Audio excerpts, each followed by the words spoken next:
Let's start the story. The blood of kings flows through veins that refuse to bow, even when the world demands submission.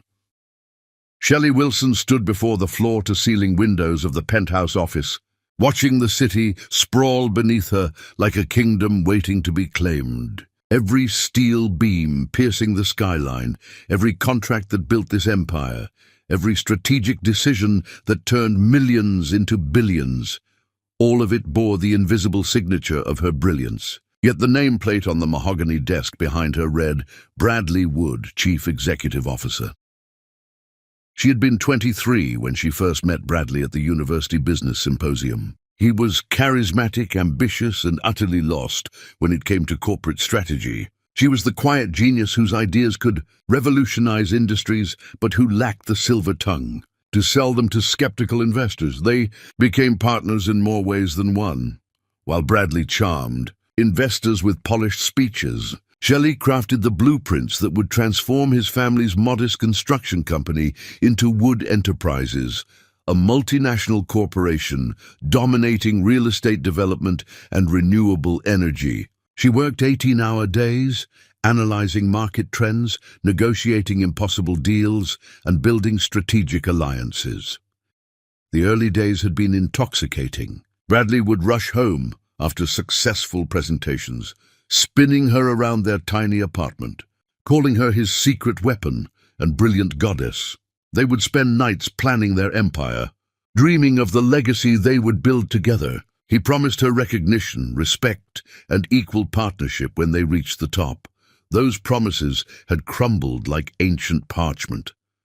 Success transformed Bradley into something unrecognizable. The higher their company climbed, the smaller she became in his eyes. What began as playful teasing evolved into cruel observations about her appearance, her worth. The man who once called her brilliant now dismissed her contributions as lucky guesses.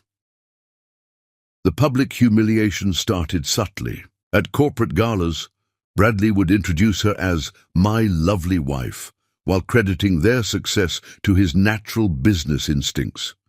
He would laugh off her attempts to contribute to conversations, patting her hand condescendingly and suggesting she let the men handle business talk. Behind closed doors, the cruelty intensified. "Look at yourself, Shelley," Bradley would say, standing behind her as she prepared for corporate events. "Gray threads in your hair, lines around your eyes. You used to be beautiful. Now you look like every other middle-aged housewife desperate to hold on to relevance." He would compare her to young assistants, pointing out their smooth skin, fashionable clothes, easy laughter. "Rebecca from marketing. Now that's what success looks like on a woman. Young, vibrant, someone who enhances a man's image instead of dragging it down." The psychological warfare was methodical and relentless. He would undermine her confidence in board meetings, interrupting her presentations to clarify her points. He would schedule important decisions during her business travels, then present accomplished facts that contradicted her advice. When she protested, he would accuse her of being emotional and unable to handle real business pressure. The worst moments came during social gatherings. Bradley perfected the art of public humiliation, disguised as playful banter. At dinner parties with influential clients, he would regale tables with stories of Shelley's adorable mistakes or her cute attempts to understand complex business matters. Shelley's always been more comfortable with small, simple things, he would say with a patronizing smile. "I handle the big picture while she focuses on details that women naturally excel at. Organization, decoration, making sure everyone feels welcome."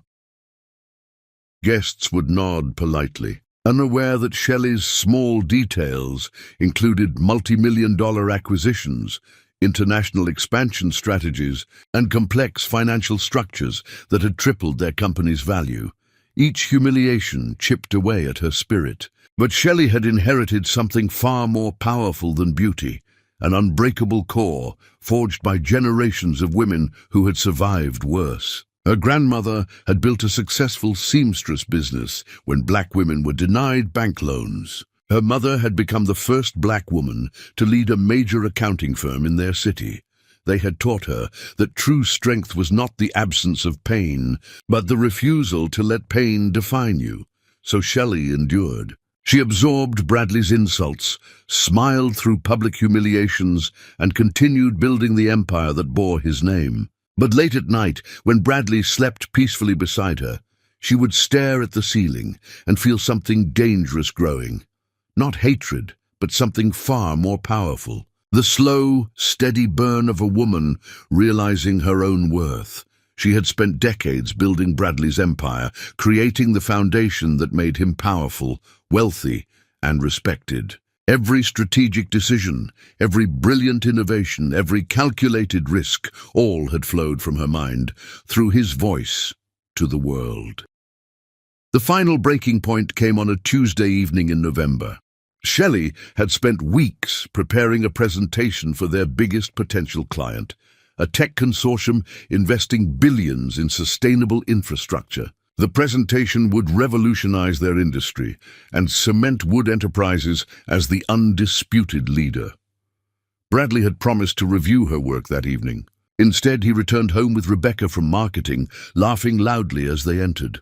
"Shelley, darling," Bradley called out, his voice thick with wine and arrogance. "Come meet Rebecca properly.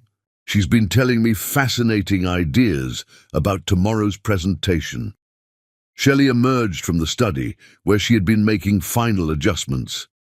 Rebecca stood beside Bradley, her hand possessively on his arm. Her smile sharp as a blade. "Mrs. Wood," Rebecca said sweetly, "Bradley's been explaining how you handle the simpler business aspects. It's important to have someone managing household details while real decisions are made." Bradley laughed, pulling Rebecca closer. "Rebecca has brilliant suggestions for tomorrow. She thinks we should restructure the presentation, focus on emotional appeal, rather than all those boring technical details you love." "Technical details?" Shelley's voice was deadly quiet. "You mean the innovative solutions that will save them millions? See what I mean?" Bradley turned to Rebecca with an indulgent smile. "Always so serious, focused on little things. That's why I need someone with vision, someone who understands the bigger picture." Something crystallized in Shelley's chest, cold, hard, and absolutely unbreakable. She looked at her husband, this man she had devoted her life to building up, and saw him clearly for the first time. He was not a visionary leader or brilliant strategist. He was a parasitic fraud who had built his empire on her genius while systematically destroying her spirit. "You're right, Rebecca," Shelley said with deadly calm. "I should focus on what I'm actually good at." "What I'm actually good at," Shelley continued, "is building empires. What I'm actually good at is strategic brilliance that transforms industries. What I'm actually good at is recognizing when I've been playing the wrong game entirely." She turned and walked back toward the study, Bradley's voice calling after her with growing panic. But Shelley was done listening, done enduring, done building someone else's kingdom while her own crown gathered dust. Tomorrow, she would begin the most important presentation of her life, not to Bradley's clients, but to her attorney. Chapter 2. The Breaking Point. Freedom is not given. It is claimed by those brave enough to shatter their own chains. The law offices of Henderson, Martinez and Associates occupied the 42nd floor of the Meridian Tower, their floor-to-ceiling windows offering a commanding view of the city below. Shelley Wilson sat across from attorney Janet Henderson, watching the older woman review the divorce papers with the methodical precision of a surgeon preparing for a complex operation. "Are you absolutely certain about this, Shelley?" Janet asked, her experienced eyes reflecting decades of similar conversations. "Bradley Wood is not the type of man who will accept this quietly. He'll fight dirty, and he has considerable resources at his disposal." Shelley's fingers traced the edge of the mahogany conference table, her voice steady as granite. "I've been building his empire while he's been tearing down my soul. I'm done being the ghost in my own life." Janet nodded, understanding the weight behind those words. She had represented powerful women before, knew the particular brand of psychological warfare that successful men could wage against their wives. We need to discuss strategy. Bradley will likely try to minimize your contributions to Wood Enterprises. Claim that you were simply a supportive spouse rather than an active business partner. Let him try, Shelley replied, opening the leather portfolio she had brought. I have documentation of every major decision, every strategic initiative, every innovation that built that company. Financial records, email chains, board meeting minutes where my recommendations were implemented under his name. The evidence is overwhelming. Janet's eyebrows rose as she reviewed the meticulously organized documents. This is extraordinary preparation. Most clients come in with emotions and grievances. You've come with a case. I've spent decades learning how to build bulletproof strategies, Shelley said. This is just the first one I'm building for myself instead of him. The attorney began outlining the process, explaining how asset division would work, how the court would evaluate contributions to the marriage and business. Shelley listened with the same focused intensity she had once brought to board meetings, absorbing every detail, every potential complication. There's something else, Janet said carefully. I need to ask about infidelity. If there's evidence of affairs, it could impact the settlement. Shelley's laugh was bitter but controlled. Rebecca from marketing is just the latest. There have been others over the past several seasons. I have photos, hotel receipts, credit card statements. Bradley's never been particularly discreet. He's too arrogant to think anyone would dare challenge him. Good. That strengthens our position considerably. Janet made notes on her legal pad. Now about timeline. When do you want to serve him? Today, Shelley said without hesitation. I want this finished before he has time to hide assets or prepare his own strategy. Strike fast, strike decisively. Janet studied her client with newfound respect. Most people need time to prepare emotionally for this kind of confrontation. You seem remarkably composed. I've been preparing emotionally for a long time, Shelley replied. I just didn't realize it until now. 2 hours later, Shelley stood in the marble lobby of Wood Enterprises, watching employees hurry past with the purposeful energy of a thriving corporation. How many of them knew the truth about who had really built this place? How many had absorbed Bradley's narrative that he was the visionary genius behind their success? Soon, they would learn the reality. She took the executive elevator to the penthouse level, nodding to Bradley's assistant as she passed. Is he in? Yes, Mrs. Wood. He's reviewing the Morrison account. Should I announce you? No need, Shelley said smoothly. I'll surprise him. Bradley was standing behind his desk, phone pressed to his ear, gesturing animatedly as he spoke to someone about quarterly projections that Shelley had calculated the night before. He looked up as she entered, holding up one finger to indicate he would be with her momentarily. Absolutely, Morrison. Those numbers represent conservative estimates based on current market trends. We're looking at potential growth that could exceed those projections significantly. His voice carried the confident authority of a man accustomed to being believed without question. Shelley placed the divorce papers on his desk and sat down in the leather chair across from him, crossing her legs with deliberate elegance. She watched his face as his eyes registered the legal documents, saw the moment when recognition dawned. Bradley's confident tone faltered mid-sentence. Morrison, let me call you back. Something urgent has come up. He ended the call, his eyes never leaving the papers. What is this supposed to be? He asked, his voice carrying a dangerous edge. It's exactly what it appears to be, Shelley replied calmly. Divorce papers. I'm filing for dissolution of our marriage and equitable distribution of all marital assets, including your controlling interest in Wood Enterprises. Bradley's face cycled through several expressions: disbelief, anger, and finally amused condescension. You're having some kind of breakdown, aren't you?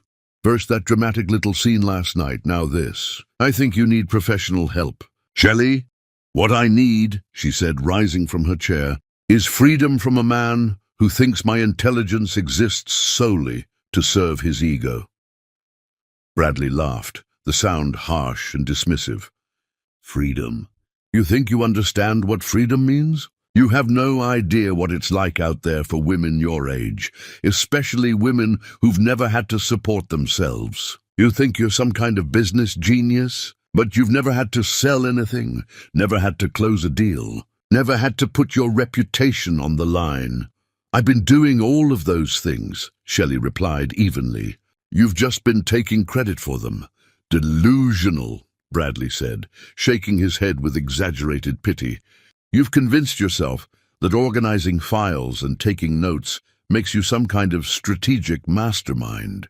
That's not how the real world works, Shelley. That's not how business works. He moved around the desk, positioning himself closer to her, using his height and presence in the way powerful men had been trained to intimidate. Let me explain something to you about power, about respect, about what it takes to build an empire. You can't just declare yourself important and expect the world to agree. You have to earn it, fight for it, command it. And you, he gestured dismissively, you're not built for that kind of battle. Shelley met his gaze without flinching. You're right about one thing. I'm going to have to fight for what I've earned. But you've made a critical error in your assessment. And what's that? You think this is about convincing the world that I'm important, she said, her voice dropping to a whisper that somehow carried more weight than his shouting. But I already know my worth. The world is about to learn it. Bradley's confident smirk wavered slightly, but he recovered quickly. You'll be back within a month, begging me to take you back. Do you have any idea what your life will look like without me? Without this? He gestured around the opulent office. You'll have nothing. You'll be nothing. I've been nothing in your eyes for a long time, Shelley replied. Now I get to discover what I am in my own. She turned toward the door, but Bradley's voice stopped her. This is a mistake you'll regret for the rest of your life. I built this empire, and I'll destroy you before I let you take any part of it. You want a fight? You'll get one. But don't expect any mercy just because we used to share a bed. Shelley paused at the doorway, looking back at him with something that might have been pity. I don't want mercy, Bradley. I want justice, and unlike you, I'm prepared to earn it.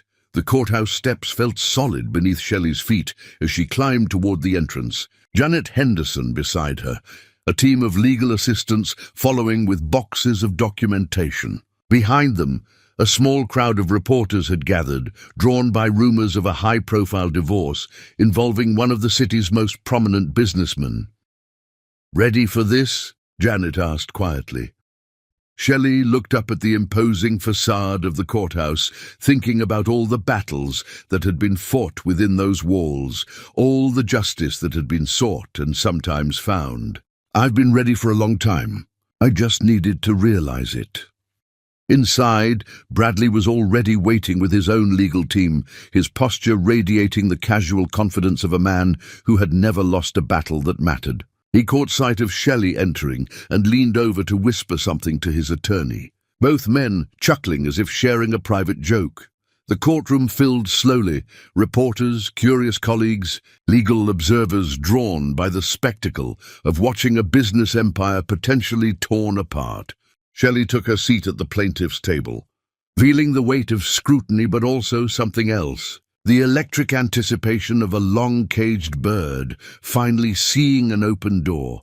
Judge Patricia Reeves entered the courtroom with the measured authority of someone who had presided over countless human dramas. She was known for her fairness, her thorough attention to detail, and her complete intolerance for legal theatrics. "Good morning," Judge Reeves said, settling into her chair. "We're here today for the preliminary hearing in Wilson versus Wood, dissolution of marriage with contested asset division. Are both parties ready to proceed?" Both legal teams confirmed their readiness, and Judge Reeves began reviewing the basic details of the case. Shelley listened to the formal language that reduced her marriage to legal terminology, but her attention was drawn to Bradley's demeanor. He sat relaxed in his chair, occasionally leaning over to whisper to his attorney, his entire bearing suggesting a man attending a minor inconvenience rather than a serious legal proceeding. When the judge asked for preliminary statements, Bradley's attorney rose first. "Your Honor, this case represents an unfortunately common scenario. A dependent spouse seeking to claim credit for achievements that resulted from her husband's vision, leadership, and business acumen. Mrs. Wilson has been well provided for throughout their marriage, enjoying the benefits of Mr. Wood's success while contributing in traditional supportive roles. The plaintiff's claims of business partnership are greatly exaggerated and unsupported by substantive evidence." Bradley nodded approvingly, his confident smile suggesting he considered the matter already settled. Then Janet Henderson rose for Shelley's response. "Your Honor, this case represents something far more significant than a typical marital dissolution. The evidence will show that Mrs. Wilson was not merely a supportive spouse, but the primary strategic architect behind Wood Enterprises' unprecedented growth and success. However, before we proceed to that evidence, I understand there may be additional documents relevant to this case." Judge Reeves consulted her notes, her brow furrowing slightly. "Yes, there appears to be some confusion. I've received notice that there are additional estate documents that may impact asset distribution in this case. The court has been contacted regarding the estate of Mr. Robert Wilson, Mrs. Wilson's late father." Shelley felt her blood freeze, confusion washing over her features. Her father had died several seasons ago, and his estate had been settled long before her marriage to Bradley had begun deteriorating. What could possibly be relevant now? Bradley leaned forward, his confident expression shifting to curiosity mixed with continuing smugness. He whispered something to his attorney, who shrugged and shook his head. "Bailiff, please ask Mr. Peterson from Wilson and Associates to join us," Judge Reeves instructed. An elderly man entered the courtroom, carrying a leather briefcase and several official-looking documents. Shelley recognized him as her father's longtime attorney, though she couldn't understand why he would be here.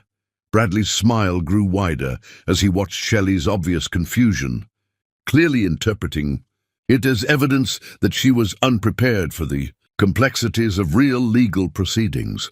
What neither of them realized was that the next few minutes would change everything. Chapter 3. The Judge's Surprise. Sometimes the universe waits decades to deliver justice, but when it arrives, it comes with thunderous applause. The elderly attorney, Mr. Peterson, approached the bench with the measured steps of someone carrying momentous news. His weathered face bore the solemnity of a man who had spent decades managing the final wishes of the dead. But there was something else in his expression, a barely contained anticipation that suggested this particular revelation would be extraordinary. "Your Honor," Mr. Peterson began, his voice carrying the authority of someone accustomed to delivering life-changing information. "I apologize for the interruption, but there are circumstances regarding the estate of Robert Wilson that directly impact these proceedings." Judge Reeves leaned forward, her experienced eyes narrowing with interest. "Please explain, Mr. Peterson." The court was under the impression that Mr. Wilson's estate had been fully settled. "The primary estate was indeed settled," Peterson replied, opening his briefcase with deliberate precision. "However, there was a sealed provision in Mr. Wilson's will, a contingency clause that could only be activated under very specific circumstances." Shelley felt her pulse quicken, confusion and curiosity warring in her chest. Her father had been a brilliant man, a successful businessman who had built his own empire before she was born, but he had never mentioned any hidden provisions or secret arrangements. What could possibly be relevant to her divorce proceedings? Bradley shifted in his seat, his confident posture unchanged, but his eyes now focused intently on the unfolding drama. To him, this was merely an interesting sidebar to what he still considered his inevitable victory. Whatever her father had left behind could hardly compete with the empire he had built. "What specific circumstances?" Judge Reeves asked. Peterson's eyes found Shelley's across the courtroom, and she saw something there that made her breath catch. pride, satisfaction, and a hint of long-awaited vindication. The provision was to be enacted only if Mrs. Wilson ever found herself in a legal proceeding where her financial security or business contributions were being challenged or diminished by a spouse. The courtroom fell silent except for the soft scratching of reporters' pens and the subtle whir of recording equipment.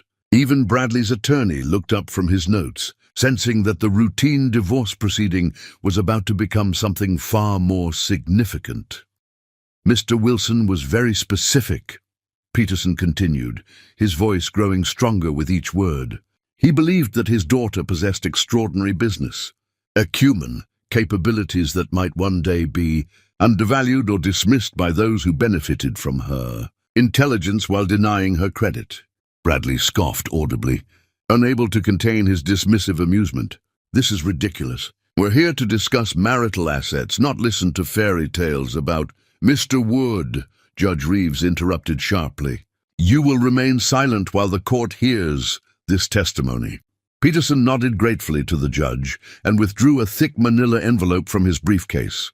"Your Honor, Robert Wilson was the founder and majority shareholder of Wilson Global Industries. At the time of his death, the company was valued at approximately $8 billion.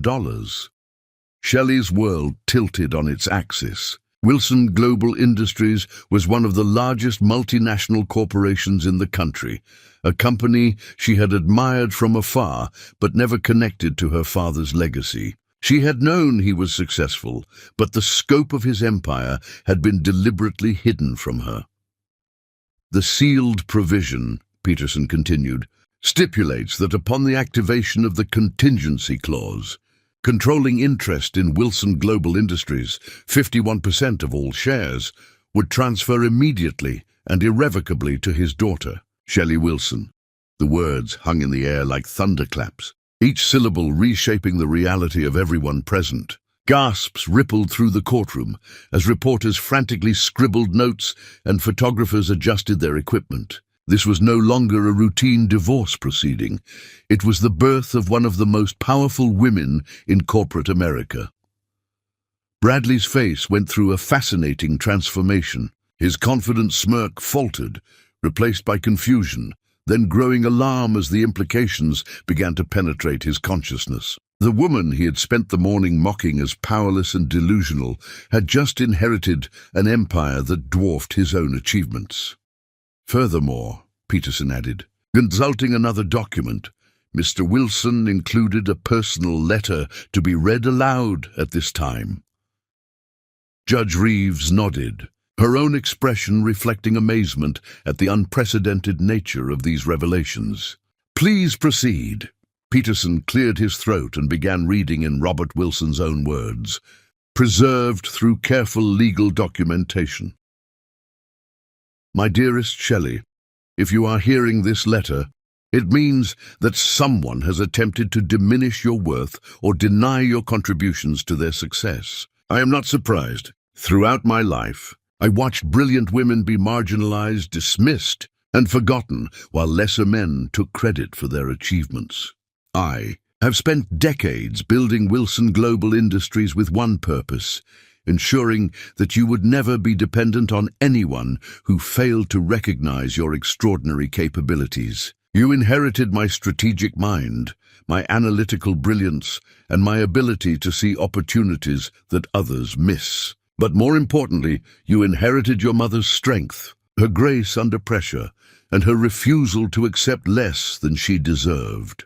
I deliberately kept the scope of my business empire hidden from you because I wanted you to develop your own strength, to prove your capabilities in your own arena. Watching you build Wood Enterprises from the shadows has filled me with immense pride.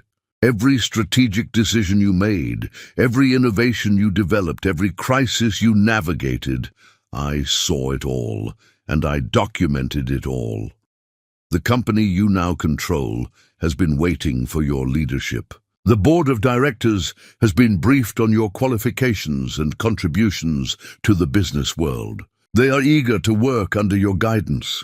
Never again allow anyone to make you feel small. You are the daughter of kings and queens, the inheritor of legacy and power. Use both wisely." The courtroom was utterly silent as Peterson folded the letter. Shelley sat motionless, tears streaming down her face as she absorbed the magnitude of her father's gift. Not just the financial empire, but the validation, the recognition, the proof that someone had always known her true worth. Bradley looked as though he had been struck by lightning. The woman he had dismissed as nothing without him now controlled assets worth more than 10 times his own net worth. The wife he had mocked for aging and irrelevance was now one of the most powerful business leaders in the world. "Your Honor," Janet Henderson said, rising slowly as she processed the seismic shift in their case. "I believe this development significantly impacts the asset division discussion." Judge Reeves nodded, still seemingly stunned by the morning's revelations. "Indeed, Mr. Peterson, are there any additional documents or provisions the court should be aware of?" "One final element," Peterson replied, withdrawing another sealed envelope. "Mr. Wilson included specific instructions regarding any legal challenges to Mrs. Wilson's inheritance, or attempts to claim community property, rights over Wilson Global Industries." Bradley's attorney shot to his feet. "Your Honor, if these assets were acquired during the marriage through inheritance—" "The inheritance was established before the marriage," Peterson interrupted smoothly. "And the triggering event specifically relates to challenges to Mrs. Wilson's business capabilities. The legal structure is ironclad." The reporters in the gallery were practically vibrating with excitement, recognizing that they were witnessing one of the most dramatic reversals of fortune in recent legal history. Flash photography began popping, despite the bailiff's efforts to maintain order. Bradley leaned over to whisper frantically to his attorney, his confident demeanor completely shattered. The man who had entered the courtroom expecting to minimize his wife's claims to his empire now found himself legally separated from a woman whose business empire made his look like a small regional operation. "Mrs. Wilson," Judge Reeves said, addressing Shelley directly, "do you have any questions about these developments?" Shelley rose slowly, her composure returning as the shock began to transform into something far more powerful, determination mixed with long overdue recognition. "Your Honor, I have just one question for Mr. Peterson. Please proceed. When my father said he documented my contributions to Wood Enterprises, what exactly did he mean?" Peterson smiled, the expression transforming his elderly features with genuine warmth. "Your father hired a discreet investigation firm to document your role in building Wood Enterprises. Every strategic memo you wrote, every innovative solution you developed, every crisis you managed, all of it has been carefully recorded and verified. The documentation includes audio recordings, email analysis, and testimony from key business partners who were aware of your actual contributions." The implications hit Bradley like a physical blow. Not only was his wife now vastly more powerful than him financially, but there was documented proof that she had been the true architect of his success. His entire public persona was about to be revealed as an elaborate fraud. Shelley turned to look at Bradley directly for the first time since the revelations began. The woman who had entered the courtroom, seeking a fair division of assets, now possessed the power to destroy him completely, financially, professionally, and personally. But instead of triumph, her expression showed something far more dangerous to Bradley's future: complete indifference to his existence. "Your Honor," she said quietly, "I believe we can proceed with the divorce proceedings, though I suspect the asset division discussion has become considerably simpler." Judge Reeves nodded, struggling to maintain judicial composure in the face of such extraordinary circumstances. "Indeed, we'll adjourn for today to allow all parties to process these developments. Mr. Wood, Mrs. Wilson, I trust you can work out the remaining details through your attorneys." As the courtroom began to empty, reporters rushed toward the exits to file their stories about the most shocking business development in recent memory. By evening, The transformation of Shelley Wilson from dismissed housewife to corporate powerhouse would be headline news across the nation. Bradley sat frozen in his chair, watching his world crumble with each departing journalist. The woman he had mocked that morning now controlled the destiny of thousands of employees, billions in assets, and enough influence to reshape entire industries, and she had only just begun to discover the scope of her own power. Chapter 4. The Power Shift. The crown that has always belonged to you feels surprisingly light when you finally claim it. The steps of the courthouse felt different beneath Shelley's feet as she descended toward the waiting crowd of reporters. Every stone seemed more solid, every breath of air more invigorating, every heartbeat more purposeful. Behind her, the legal proceeding that had begun as a desperate bid for freedom had transformed into something far more magnificent, the public coronation of a queen who had spent decades ruling from the shadows. The media frenzy was immediate and overwhelming. Cameras flashed in rapid succession, microphones thrust toward her face, and voices called out questions that blended into an incomprehensible chorus of excitement and curiosity. Mrs. Wilson, how does it feel to suddenly become one of the most powerful women in America? What are your plans for Wilson Global Industries? Will you be taking action against your husband for claiming credit for your work? How long have you known about your inheritance? Shelley paused at the center of the media storm, her attorney Janet Henderson beside her, and felt something she had not experienced in decades, the intoxicating sensation of being seen, truly seen, for exactly who she had always been. "Ladies and gentlemen," she began, her voice carrying with natural authority that silenced the crowd. "Today has been a day of revelations, not just for me, but for everyone who believes that true worth eventually finds its way to the surface." Behind her, Bradley emerged from the courthouse with his legal team, his face a mask of barely controlled panic. He had clearly hoped to escape through a side exit, but the building was surrounded by reporters and photographers, eager to capture both sides of this extraordinary story. "I want to be very clear about something," Shelley continued, her eyes finding Bradley's across the crowd. "Power is not about revenge, it's about responsibility. It's about using influence to build rather than destroy, to elevate rather than diminish, to create opportunities rather than eliminate them." A reporter called out, "Mrs. Wilson, what message do you have for women who might be in similar situations?"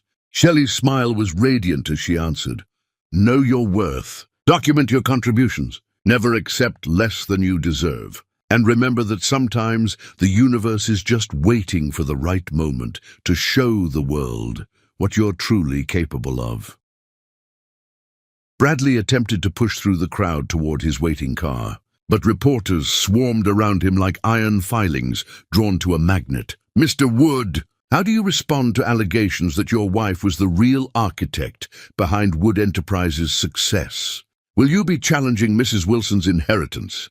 What's your reaction to becoming married to one of the most powerful business leaders in the country?" Bradley's response was a study in desperation disguised as bravado. "This is all very sudden and unprecedented. I'm sure once the shock wears off, we can discuss this situation rationally." Shelley is obviously overwhelmed by these developments. "Mr. Wood," another reporter interrupted, "sources indicate that documentation exists proving Mrs. Wilson's strategic role in building your company.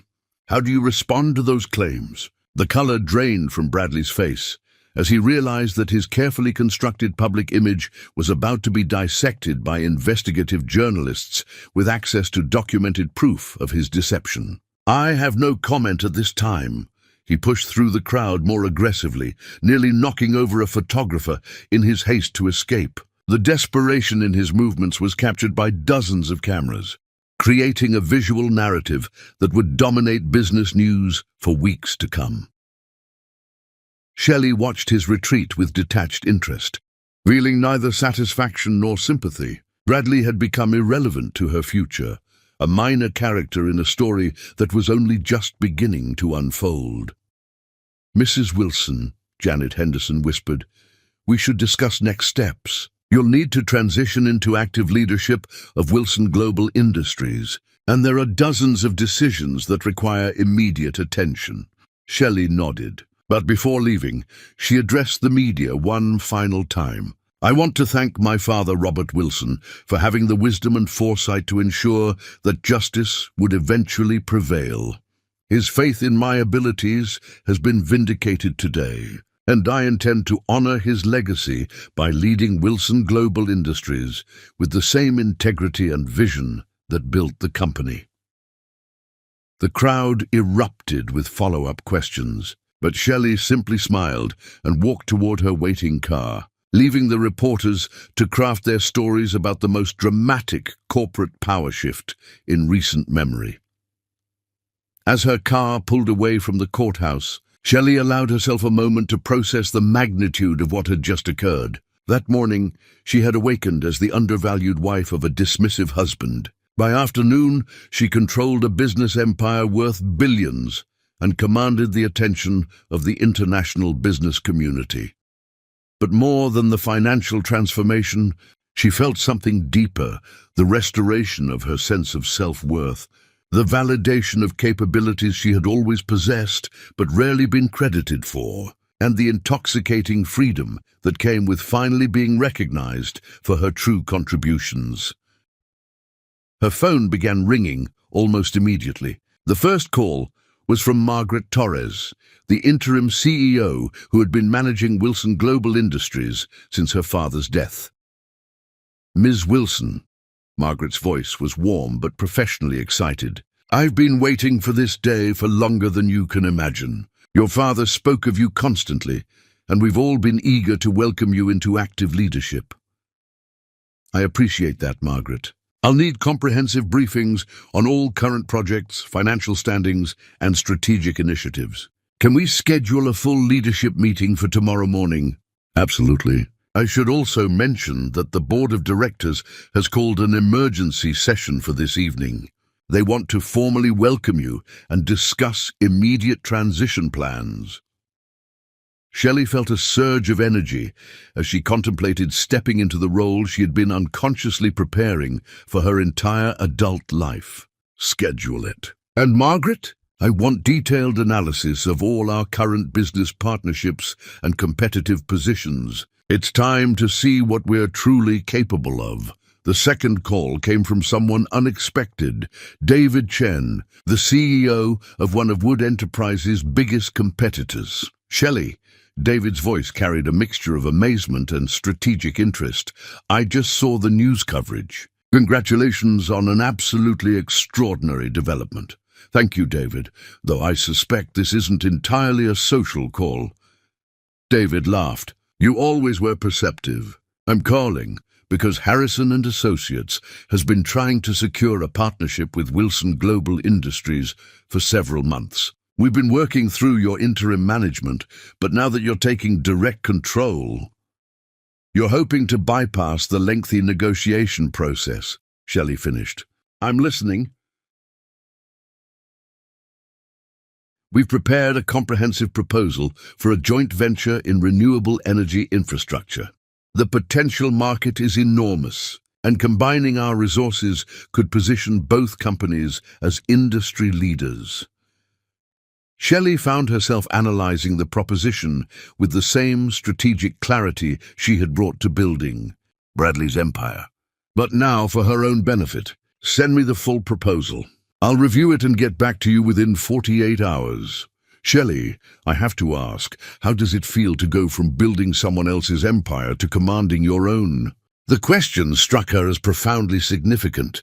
"It feels like coming home to a place I never knew existed." Meanwhile, across the city, Bradley was discovering the harsh realities of his transformed circumstances. His own phone had been ringing constantly, but the calls were far less congratulatory. The first came from Thomas Morrison, the client whose account Bradley had been discussing when Shelley delivered the divorce papers. "Bradley, I've been watching the news coverage of your divorce proceedings. These allegations about your wife being the strategic force behind Wood Enterprises, how much of that is accurate?" Bradley's response was defensive and increasingly frantic. "Thomas, you can't believe everything you see in the media. Shelley's having some kind of emotional breakdown, making exaggerated claims. The reporters are saying there's documented evidence, audio recordings, email analysis, verified testimony from business partners. That sounds fairly substantial." Bradley felt the foundation of his professional reputation beginning to crumble. Even if she contributed to some projects, the vision, the leadership, the client relationships, all of that came from me. "I see," Thomas said carefully. "Well, I think we need to reevaluate our partnership agreement. I'll be in touch." The line went dead, leaving Bradley staring at his phone in growing horror. If Morrison was having doubts, other clients would be conducting their own reassessments of their relationships with Wood Enterprises. The second call confirmed his worst fears. Patricia Valdez, the chief financial officer of their largest institutional investor, was direct and unforgiving. "Bradley, we've been analyzing the strategic decisions that built Wood Enterprises' value, and the timeline correlations are disturbing. Every major innovation, every successful expansion, every crisis management success, they all align with documented contributions from your wife." "Patricia, surely you don't believe—" "What I believe is irrelevant. What I know is that our investment was based on faith in leadership capabilities that may have been misrepresented. We'll be conducting a full audit of our partnership agreements." Bradley realized that his financial empire was not just threatened, it was already beginning to collapse as investors and partners reassessed their relationships with a man whose competence was now in serious question back at Wilson, Global Industries headquarters. Shelley was experiencing the opposite phenomenon as news of her inheritance and business acumen spread through corporate networks. Her phone became a constant stream of partnership offers, congratulations from industry leaders, and requests for strategic consultations. The most significant call came from Senator Catherine Walsh, who served on several key business regulation committees. "Ms. Wilson, I wanted to personally congratulate you on today's developments and extend an invitation to testify before our Committee on Sustainable Business Practices. Your insights would be invaluable to our upcoming legislation." Shelley realized that her influence was already extending far beyond corporate boardrooms into the realm of public policy and political leadership. "I would be honored, Senator.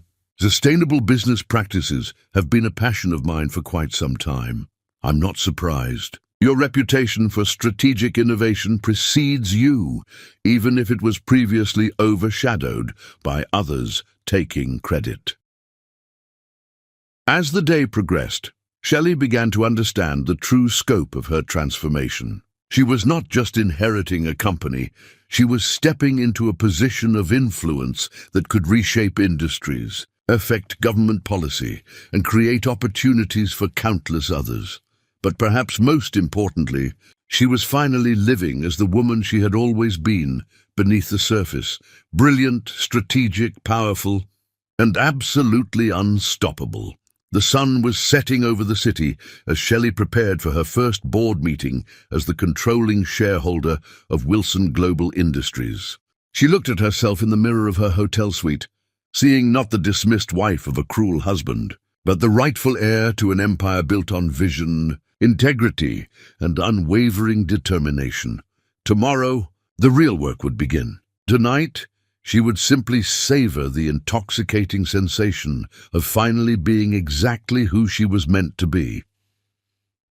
But across town, Bradley Wood was discovering that falling from grace could happen even faster than rising to power, and that the woman he had spent decades diminishing was about to become the architect of his complete professional destruction. Chapter 5. Rising Above.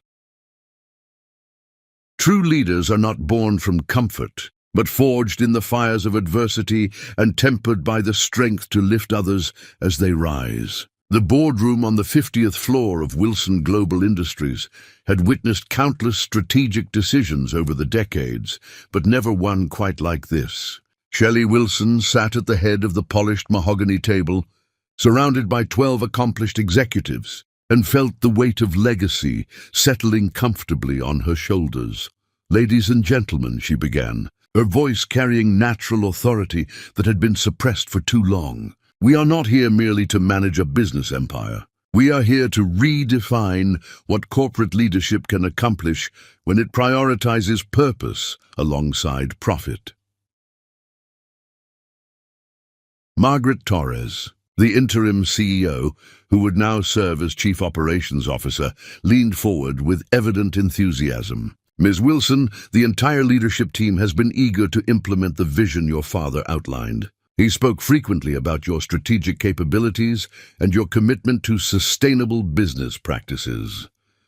Shelley nodded, feeling her father's wisdom guiding her as she stepped into the role she had been unconsciously preparing for her entire adult life. "Then let's begin with something ambitious. I want to establish the Wilson Foundation for Women's Economic Empowerment. We'll start with a $1 billion endowment focused on providing business education, startup capital, and mentorship for women who have been marginalized in their professional pursuits."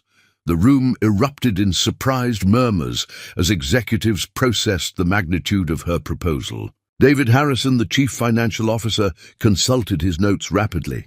"Ms. Wilson, that's certainly unprecedented. The financial impact would be significant, though manageable given our current asset position." "David," Shelley said with a slight smile, "I've spent decades watching billion-dollar decisions being made. The difference is that this time we're investing in solutions rather than problems."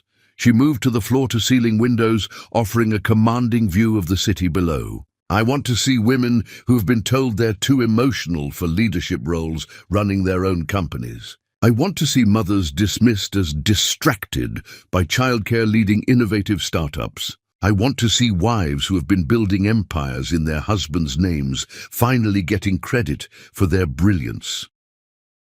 The passion in her voice was infectious, spreading through the room like electricity. These executives were accustomed to quarterly profit reports and shareholder returns, but Shelley was offering them something more compelling: the opportunity to create lasting change while building sustainable business success.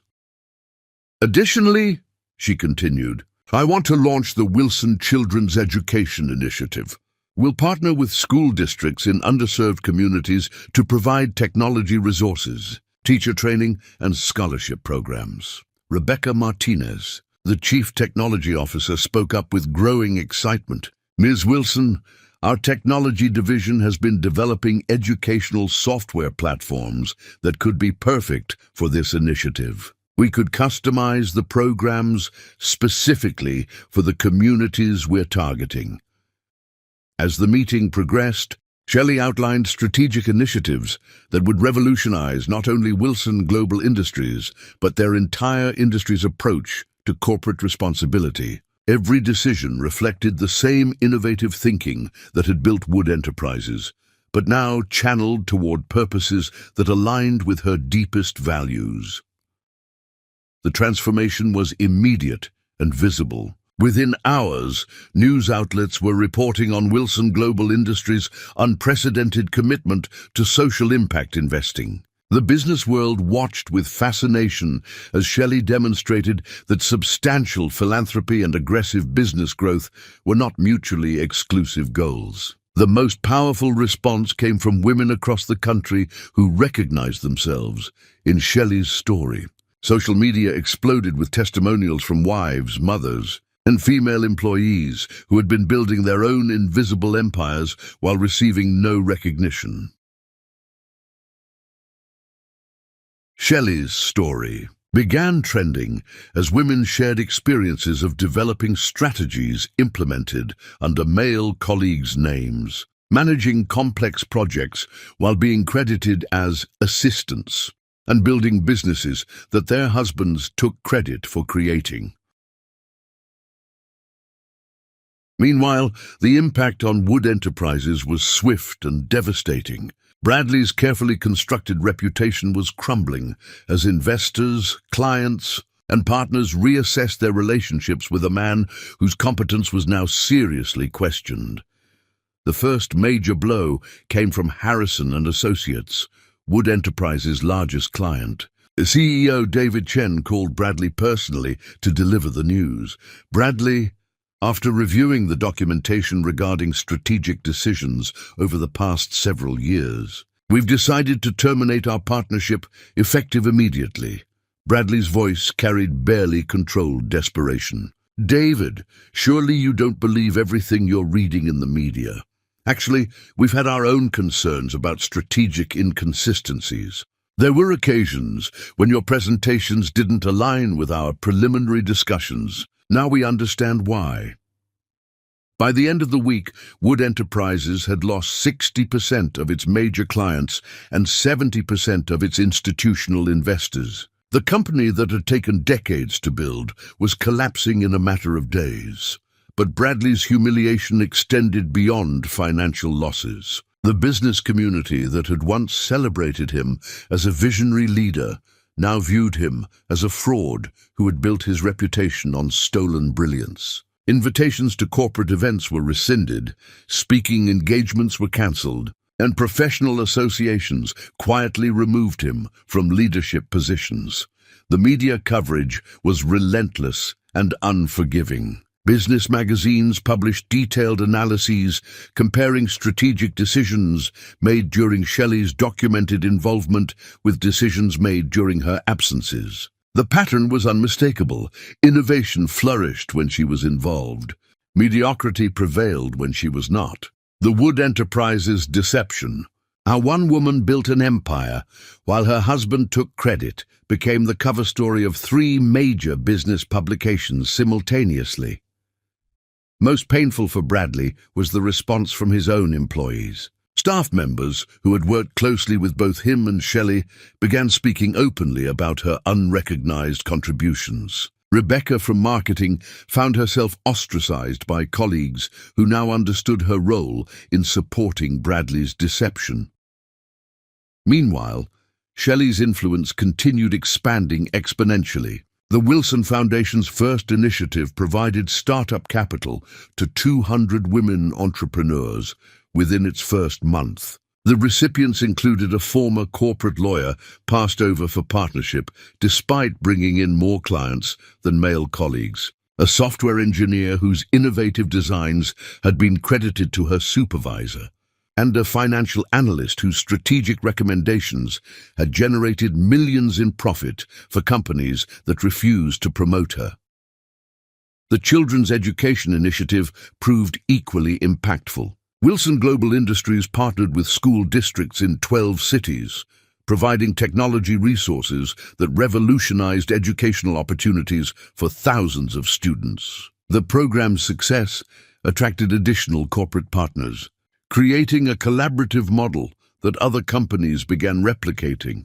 But perhaps most significantly, Shelley's leadership style began influencing corporate culture throughout their industry. Companies started implementing more inclusive decision-making processes, recognizing employee contributions more equitably, and prioritizing long-term social impact alongside quarterly profits. The business world was witnessing a practical demonstration that companies led by principled, strategic thinkers could achieve superior results while creating positive social change. The phone call that defined the new reality came from Senator Catherine Walsh, who was spearheading legislation on corporate governance and social responsibility. "Shelley, I want to invite you to serve as the primary witness for our upcoming hearings on redefining corporate leadership accountability. Your story exemplifies everything we're trying to address through this legislation." "I would be honored, Senator. But I want to be clear. This isn't about individual recognition. It's about creating systems that prevent brilliant women from being marginalized, while incompetent men claim credit for their achievements." As Shelley ended the call, She reflected on the extraordinary transformation that had occurred. The woman who had been dismissed as nothing without him was now being sought as an authority on corporate leadership by the highest levels of government. But across the city, Bradley Wood was discovering that losing everything you never truly earned could happen with shocking speed. Chapter 6. Desperate Measures. Desperation makes fools of the arrogant and reveals the true character of those who mistake borrowed brilliance for personal achievement. The mahogany desk that had once symbolized Bradley Wood's corporate dominance now felt like a prison, its polished surface reflecting a face marked by sleepless nights and growing desperation. The Wood Enterprises executive suite, which had buzzed with the energy of a thriving business empire just weeks earlier, was now haunted by the echoes of departing employees and cancelled contracts.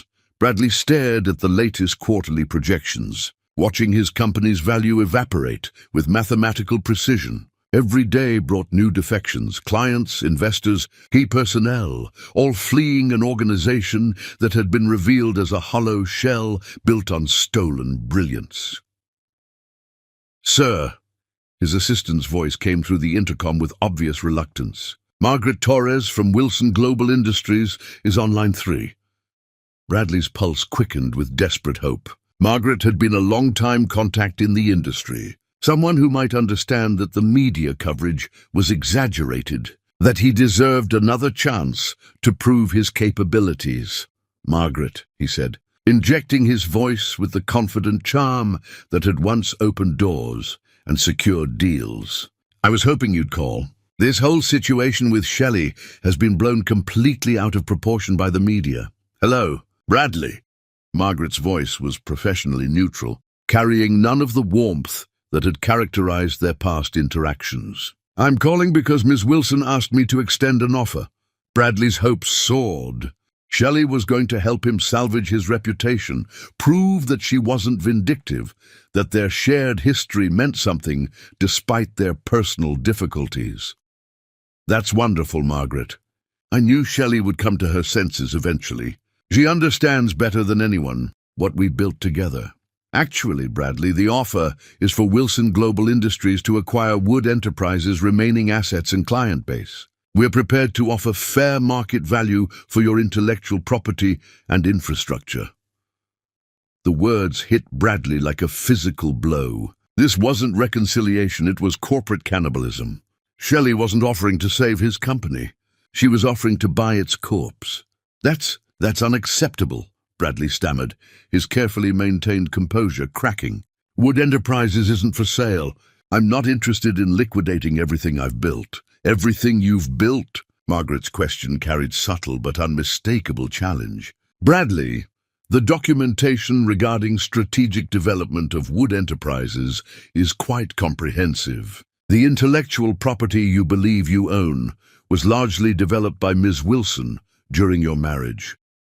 Bradley felt his world shifting beneath him as the implications became clear. Not only was his company collapsing, but the innovations he considered his greatest achievements could potentially be claimed by Shelley as community property developed during their marriage. "I need to think about this," he said weakly. "Of course, you have 72 hours to consider the offer. After that, we'll be pursuing other acquisition opportunities in your market sector." The line went dead, leaving Bradley alone with the crushing realization that Shelley wasn't just succeeding, she was systematically dismantling everything he had built using her foundation. His second call of the morning came from David Chen at Harrison & Associates, the competitor who had terminated their partnership. "Bradley, I wanted to speak with you about a potential opportunity." Again, Bradley felt a surge of desperate hope. Perhaps some of his former allies were beginning to question the media narrative, recognizing that his contributions had been undervalued. "David, I appreciate you reaching out. I've been hoping that people would start seeing past the sensationalized coverage and recognize the real situation." "Actually, Bradley, I'm calling because we're planning to approach Ms. Wilson about a strategic partnership between Harrison and Associates and Wilson Global Industries. Given your personal relationship with her, I was wondering if you might facilitate an introduction. The request was like salt in an open wound. David wasn't calling to restore their business relationship. He was asking Bradley to help him establish a connection with the woman who had replaced him in the corporate hierarchy. You want me to introduce you to my wife so you can do business with her instead of me, Bradley said flatly. Ex-wife, technically. And yes, that's exactly what I'm asking. Wilson Global Industries is now one of the most influential companies in our sector. Any serious business leader needs to establish relationships with Ms. Wilson's organization. Bradley ended the call without responding, staring at his reflection in the darkened computer screen. The man who had once commanded respect from industry leaders was now being asked to serve as an intermediary to reach the woman he had spent decades diminishing. The humiliation was complete. But Bradley's reaction was not acceptance. It was growing fury, fueled by desperate self-preservation. He began making a list of everyone who had turned against him, everyone who had chosen Shelley's narrative over his own version of events. The list grew longer with each passing hour. Clients, investors, media contacts, even former friends who had distanced themselves from his tainted reputation. She's poisoned them all against me, he muttered to his empty office. Somehow, she's convinced the entire business world that I'm incompetent, that everything I accomplished was really her work. Bradley's anger began crystallizing into something more. Dangerous, a calculated plan to restore his reputation by destroying hers. He spent the afternoon researching Wilson Global Industries' current structure, identifying potential vulnerabilities that could be exploited. Every successful company had secrets, shortcuts, questionable decisions that could be exposed to undermine public confidence.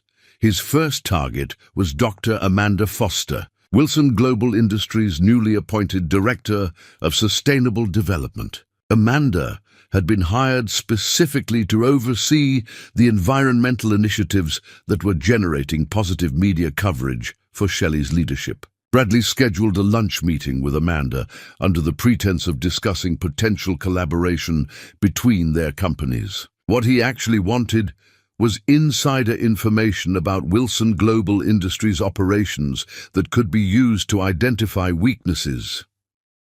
Amanda, I appreciate you meeting with me despite the complex circumstances, Bradley said over expensive wine at an upscale restaurant. I want you to know that I harbor no resentment toward Shelley. I think what she's building at Wilson Global Industries is remarkable. Amanda studied him carefully, clearly aware of the public narrative surrounding their divorce. That's generous of you, Bradley. Most people in your situation might be less understanding. Well, I've always believed that personal difficulties shouldn't interfere with professional respect, Bradley lied smoothly. In fact, I'm hoping we might find ways for Wood Enterprises to support some of Wilson Global Industries' initiatives. Over the next hour, Bradley carefully extracted information about Wilson Global Industries' internal operations, upcoming projects, and strategic decision-making processes. Amanda, flattered by his apparent interest in collaboration, shared details about budget allocations, timeline pressures, and potential challenges facing several high-profile initiatives. Bradley filed away every piece of information, already planning how it could be weaponized against Shelley's growing empire. His second target was Marcus Chen, a mid-level financial analyst who had been passed over for promotion when Shelley restructured Wilson Global Industries' leadership team. Bradley reached out through mutual professional contacts, suggesting a confidential conversation about missed opportunities.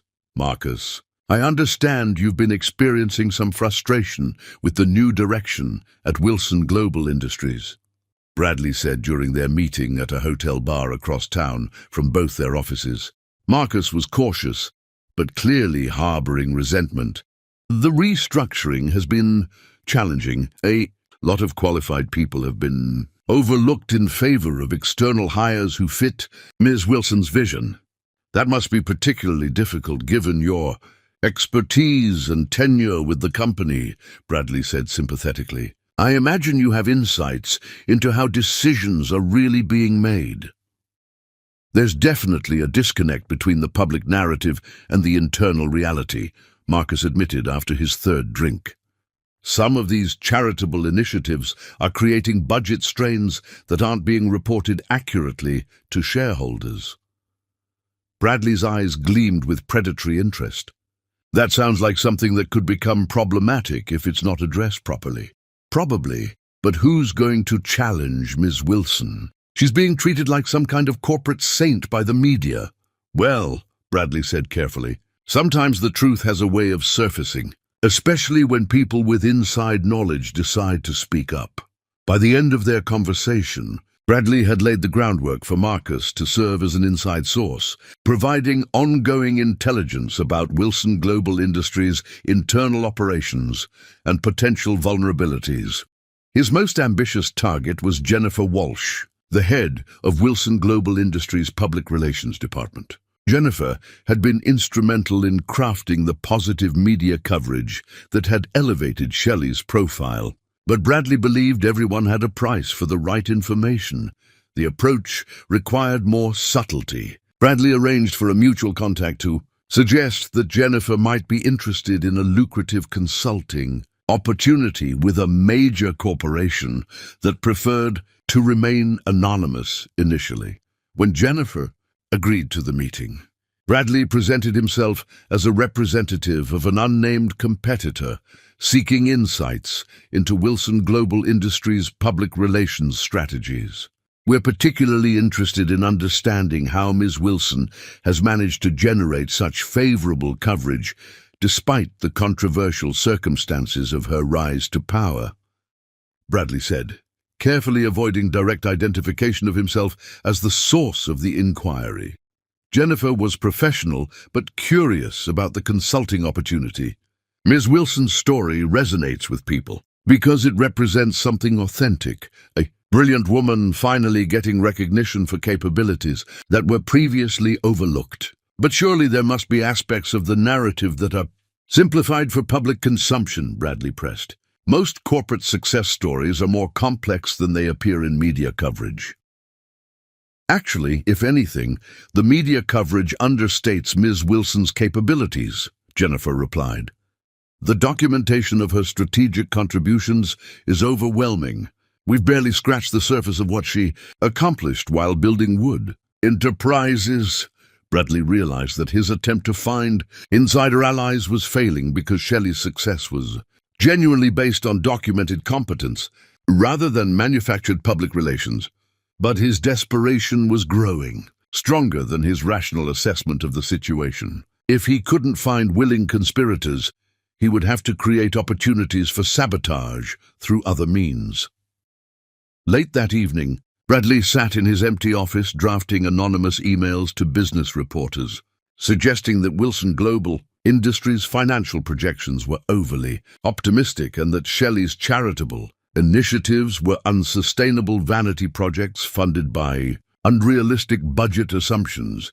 He created fake social media accounts to spread rumors about conflicts within Wilson Global Industries' leadership team and to question whether Shelley's rapid rise to power had been achieved through legitimate means. Most dangerously, he began reaching out to Marcus Chen and others who had expressed private frustrations with Wilson Global Industries' new direction, encouraging them to document and report any irregular decisions or questionable financial practices they observed.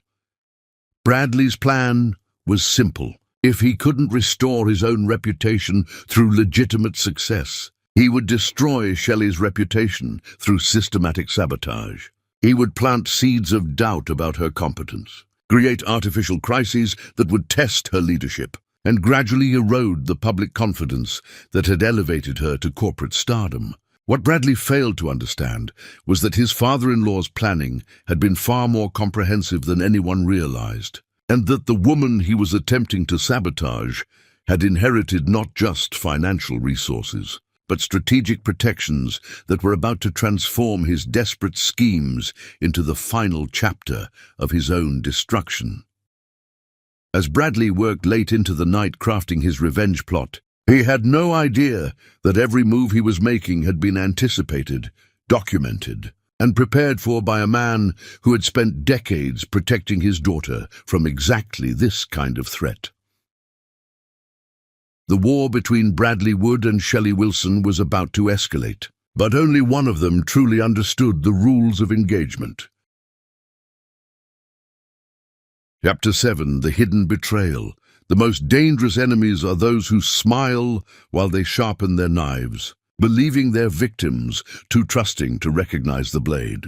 Marcus Chen sat in his car outside Wilson Global Industries headquarters, staring at the encrypted phone Bradley Wood had provided him with trembling hands. The device felt impossibly heavy for something so small, weighted with the gravity of betrayal and the promise of financial reward that had convinced him to cross a line he never thought he would approach.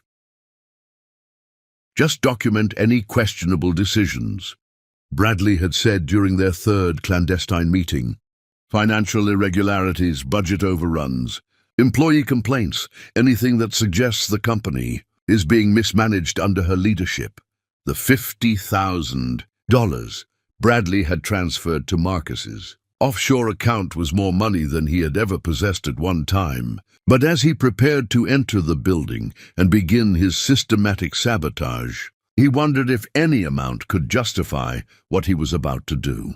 Inside Wilson Global Industries, the morning leadership meeting was beginning with the kind of energy that had become characteristic of Shelley's transformational management style. The boardroom buzzed with discussions of innovative projects, strategic expansions, and social impact initiatives generating both profit and positive change.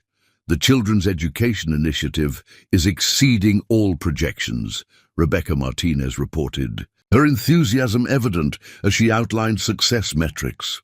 "We've now provided technology resources to 15 school districts, and the academic improvement data is remarkable." Shelley smiled with genuine satisfaction. "That's exactly the kind of measurable impact I hoped we could achieve. What about the scalability analysis for expanding to additional districts?" As the meeting progressed, Marcus took detailed notes, not of the strategic brilliance being displayed, but of any statements that could be twisted to suggest financial irresponsibility or unrealistic planning. He recorded budget figures that could be taken out of context, employee concerns that could be magnified into major conflicts, and timeline challenges that could be portrayed as evidence of poor leadership. After the meeting, Marcus lingered in his office, drafting carefully worded reports that would present Wilson Global Industries' remarkable success as a series of problems waiting to explode. He sent encrypted summaries to Bradley, highlighting every minor challenge as a major crisis and every ambitious goal as evidence of unrealistic expectations. Bradley received the intelligence with growing excitement, immediately recognizing how the information could be weaponized against Shelley's reputation. He began crafting anonymous tips to business journalists, suggesting that Wilson Global Industries was experiencing internal conflicts and financial strain that the media was ignoring. His first target was Jonathan Mitchell, an investigative reporter for Corporate America Weekly who specialized in exposing business fraud and executive misconduct. Bradley contacted Mitchell through an anonymous email account, claiming to be a concerned employee with insider knowledge of financial irregularities. Ms. Wilson's charitable initiatives are being funded through accounting practices that may not withstand regulatory scrutiny, Bradley wrote. Budget allocations are being shifted between departments to create the appearance of sustainability while hiding cost overruns. To support his claims, Bradley included select quotes from Marcus's reports, carefully edited to remove context and present normal business challenges as evidence of systemic problems. Mitchell was intrigued by the allegations, particularly given Wilson Global Industries' recent prominence in business news. He began preliminary research into the company's financial disclosures, looking for discrepancies between public statements and regulatory filings. Bradley's second attack came through social media manipulation. Using fake accounts and automated posting systems, he began spreading rumors about conflicts within Wilson Global Industries' leadership team. The posts suggested that Shelley's rapid rise to power had created resentment among longtime employees, and that several key executives were considering resignation. Most dangerously, Bradley began reaching out to other disgruntled former Wood Enterprises employees, encouraging them to make anonymous complaints to regulatory agencies about potential violations they might have witnessed during Shelley's involvement with his company. If she was really making all those strategic decisions, Bradley told Rebecca from marketing during a carefully orchestrated meeting, then she might have been involved in some of the gray area practices that helped Wood Enterprises grow so quickly. Rebecca, still bitter about her diminished status following Bradley's public humiliation, was receptive to suggestions that Shelley's success might not be entirely legitimate. There were definitely times when she pushed for aggressive strategies that skirted regulatory guidelines. Within days, Rebecca had filed anonymous complaints with 3 different regulatory agencies, alleging that Shelley might be using questionable financial practices at Wilson Global Industries, similar to strategies she had supposedly implemented at Wood Enterprises. The complaints triggered preliminary investigations that, while ultimately groundless, created bureaucratic challenges and negative publicity that began to impact Wilson Global Industries' stock price and public perception. Bradley's most sophisticated attack involved Jennifer Walsh, the public relations director he had attempted to recruit as an informant. When Jennifer refused to provide insider information, Bradley hired a private investigation firm to dig into her background, looking for personal or professional vulnerabilities that could be exploited. The investigators discovered that Jennifer had been involved in a minor traffic accident several months earlier, an incident that had resulted in a small insurance claim. Bradley's team created a false narrative, suggesting that Jennifer had committed insurance fraud, then threatened to publicize the fabricated allegations unless she cooperated with their intelligence-gathering efforts. Faced with potential career destruction based on false accusations, Jennifer reluctantly agreed to provide Bradley with advance notice of Wilson Global Industries' public relations strategies and media announcements. Armed with this intelligence, Bradley was able to coordinate negative publicity campaigns that would be released immediately after positive news about Wilson Global Industries, creating a pattern of controversy that began to overshadow the company's legitimate achievements. The cumulative effect of Bradley's sabotage campaign was subtle but measurable. Wilson Global Industries' stock price began experiencing unusual volatility. Regulatory agencies were asking questions that required expensive legal responses, and business journalists were starting to investigate allegations that demanded time and resources to address. Dr. Amanda Foster was the first to notice the pattern. During a routine review of media coverage, she identified several instances where negative stories about Wilson Global Industries had been published immediately following positive announcements, and she began to suspect that someone with inside knowledge was coordinating the attacks. "Ms. Wilson," Amanda said during a private meeting, "I think we may have a serious problem. The timing of these negative stories is too precise to be coincidental." Shelley reviewed the evidence Amanda had compiled, her strategic mind immediately recognizing the sophisticated nature of the attack campaign. This isn't random criticism or legitimate journalism. Someone is conducting systematic psychological warfare against our company. The question is, who has the motivation and resources to orchestrate something this comprehensive? Amanda replied. Shelley's expression hardened as she considered the possibilities. Only one person had both the desperate motivation and the insider knowledge necessary to conduct such a precisely targeted sabotage campaign. "Bradley," she said quietly, "he's trying to destroy what I've built because he can't accept that I built it without him." But as Shelley contemplated her response to Bradley's betrayal, she remembered something her father had mentioned in his final letter, something about documented protections that had been put in place to guard against exactly this kind of attack. That evening, Shelley called Mr. Peterson, her father's attorney, requesting an urgent meeting to discuss additional provisions in her inheritance that might be relevant to her current circumstances. "Ms. Wilson," Peterson said when they met, "your father was a remarkably prescient man. He anticipated that your ex-husband might attempt to sabotage your success if he ever felt threatened by your achievements." Peterson withdrew another sealed envelope from his seemingly inexhaustible collection of documents. "Your father included specific instructions for dealing with industrial espionage and reputation attacks. He hired a permanent security firm to monitor threats against your interests and document any attempts at corporate sabotage." Shelley felt a surge of gratitude for her father's protective wisdom. "Are you saying they've been monitoring Bradley's activities?" "Everything, Ms. Wilson. Every meeting, every payment, every anonymous communication. Your father's security team has been building a comprehensive case file of your ex-husband's sabotage attempts." Peterson handed her a thick manila folder. "This contains documented evidence of bribery, conspiracy, fraud, and corporate espionage. More than enough to destroy Mr. Wood's remaining credibility and expose his criminal behavior to law enforcement."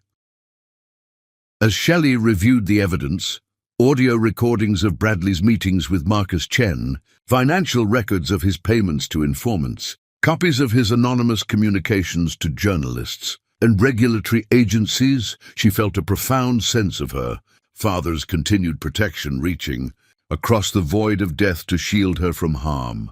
The folder also contained something else, a detailed plan for exposing Bradley's sabotage during the upcoming quarterly shareholders' meeting, where his betrayal would be revealed to the board of directors, the media, and the business community with devastating precision. Her father had not only anticipated Bradley's attacks, he had prepared the perfect trap to ensure that his attempts at sabotage would become the instrument of his final destruction. Chapter 8. The Father's Wisdom. The greatest victories belong to those who fight not with hatred, but with the patient precision of truth waiting for its moment to shine. The quarterly shareholders' meeting for Wilson Global Industries was scheduled to take place in the grand ballroom of the Meridian Hotel, the same venue where corporate empires had been built and destroyed for decades. As Shelley Wilson reviewed the presentation materials in her suite the night before, she felt the weight of her father's strategic genius guiding her toward a confrontation that would reshape the entire landscape of corporate accountability. The security reports that Mr. Peterson had provided painted a comprehensive picture of Bradley's sabotage campaign that was far more extensive than even she had imagined. The documentation included not only evidence of his direct attacks against Wilson Global Industries, but proof of a coordinated effort to manipulate regulatory agencies, corrupt business journalists, and intimidate employees into providing false testimony. "He's been more thorough than I gave him credit for," Shelley murmured, as she studied transcripts of recorded conversations between Bradley and his network of paid informants. "But not nearly as thorough as my father." The most damaging evidence came from audio recordings of Bradley's meetings with Marcus Chen, where he had explicitly outlined his plan to destroy Shelley's reputation by any means necessary and create artificial crises that would undermine confidence in her leadership abilities. The morning of the meeting dawned grey and overcast, but the grand ballroom was filled with the energy of major corporate theatre.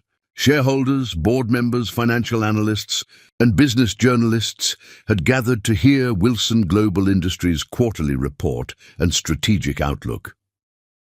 Bradley Wood was not officially invited to the meeting, but he had positioned himself in the hotel lobby, ostensibly conducting business calls, but actually monitoring the proceedings and waiting for the right moment to implement the final phase of his sabotage campaign.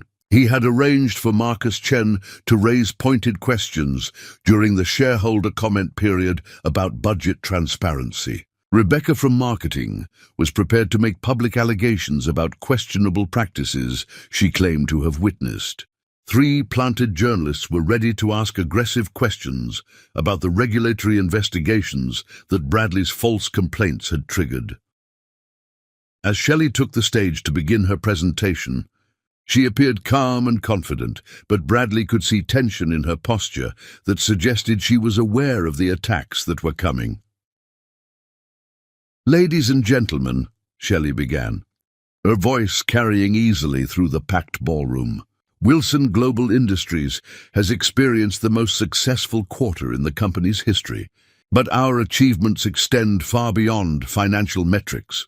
She outlined the remarkable growth in revenue and market share that had occurred under her leadership, the successful launch of the Wilson Foundation's women's empowerment programs, and the expanding impact of the Children's Education Initiative. But as the presentation moved into the question and answer period, Bradley's carefully orchestrated attack began to unfold. Marcus Chen stood up first, his voice carrying across the ballroom with practiced concern. "Ms. Wilson, there have been reports of significant budget irregularities related to your charitable initiatives. Can you address concerns that shareholder funds are being diverted to unsustainable vanity projects?" Shelley regarded Marcus with interest rather than defensiveness, her response suggesting she had been expecting exactly this kind of challenge. "That's an excellent question, Marcus. In fact, budget transparency is something I take very seriously." She gestured to the large screen behind her, which displayed a comprehensive financial breakdown of all charitable initiatives, including detailed accounting of every dollar spent and clear documentation of the return on investment for each program. Marcus looked momentarily stunned by the thoroughness of her response, but pressed forward with his prepared script. "Nevertheless, some employees have expressed concerns about the rapid pace of expansion." "Which employees, specifically?" Shelley asked with polite curiosity. Marcus hesitated, realizing that he couldn't identify specific sources without exposing the coordinated nature of the attack. Anonymous sources who were concerned about potential retaliation. "I see," Shelley nodded thoughtfully. "Anonymous sources making unsubstantiated allegations about budget irregularities. That does sound concerning." Rebecca from marketing stood up next, her voice sharp with manufactured indignation. "Ms. Wilson, during your time at Wood Enterprises, you were involved in several questionable strategic decisions that skirted regulatory guidelines. How can shareholders be confident that you're not using similar practices here?" This time, Shelley's smile carried a hint of anticipation that should have warned Bradley that his carefully laid trap was about to spring in the wrong direction. "Rebecca, I'm very glad you brought up my time at Wood Enterprises," Shelley said, her voice taking on a tone of deadly precision. "In fact, that brings us to a very important matter that I believe this audience needs to understand." The screen behind her changed again, this time displaying a series of audio transcripts and financial records that caused a ripple of shocked recognition to spread through the ballroom. "What you're seeing," Shelley continued, "is documented evidence of a systematic campaign to sabotage Wilson Global Industries through bribery, conspiracy, and fraudulent allegations. A campaign orchestrated by my ex-husband Bradley Wood, using paid informants and manufactured crises designed to undermine our company's success." The audience erupted in gasps and excited murmurs as the scope of Bradley's betrayal became clear. Board members leaned forward to study the evidence more closely, while journalists frantically took notes and photographers captured the historic moment. The man who spent decades taking credit for my strategic contributions to Wood Enterprises has now spent months attempting to destroy the company I've built through my own leadership, Shelley said, her voice growing stronger with each word. But what Mr. Wood failed to understand is that my father anticipated exactly this kind of attack. She gestured to Mr. Peterson, who rose from his seat in the front row, holding another familiar manila envelope. Robert Wilson included specific provisions in my inheritance designed to protect against industrial espionage and reputation attacks, Shelley explained. For the past several months, a professional security team has been documenting every aspect of Mr. Wood's sabotage campaign. The screen now displayed photos of Bradley's clandestine meetings with Marcus Chen, audio transcripts of his conversations with Rebecca, financial records of his payments to false informants, and copies of his anonymous communications to regulatory agencies and journalists.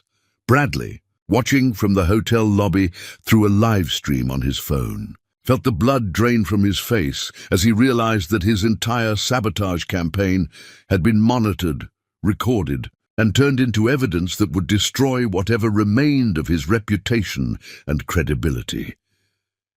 Furthermore, Shelley continued, my father included a specific legal mechanism for dealing with attempts at corporate sabotage by former associates. Mr. Peterson approached the podium and handed Shelley another document. Ladies and gentlemen, this is a comprehensive lawsuit against Bradley Wood for industrial espionage, conspiracy, fraud, and attempted corporate sabotage. The evidence is overwhelming, and the damages being sought include full compensation for the costs of defending against his attacks, punitive damages for the attempted destruction of our charitable programs, and criminal referrals to appropriate law enforcement agencies. The ballroom fell silent as the implications became clear. Bradley had not only failed to damage Shelley's reputation, he had provided documented evidence of criminal behavior that would likely result in his imprisonment. My father's wisdom extended beyond business strategy into understanding the psychology of men who mistake borrowed brilliance for personal achievement, Shelley said, her voice carrying a note of profound gratitude. He knew that Bradley would eventually reveal his true character through his own desperate actions. She looked directly into the camera that was broadcasting the meeting live, knowing that Bradley was watching his world collapse in real time. The most important lesson from this experience is not about revenge or personal vindication, Shelley continued. It's about the importance of building systems that protect integrity, reward genuine achievement, and ensure that those who attempt to destroy others through deception ultimately destroy only themselves.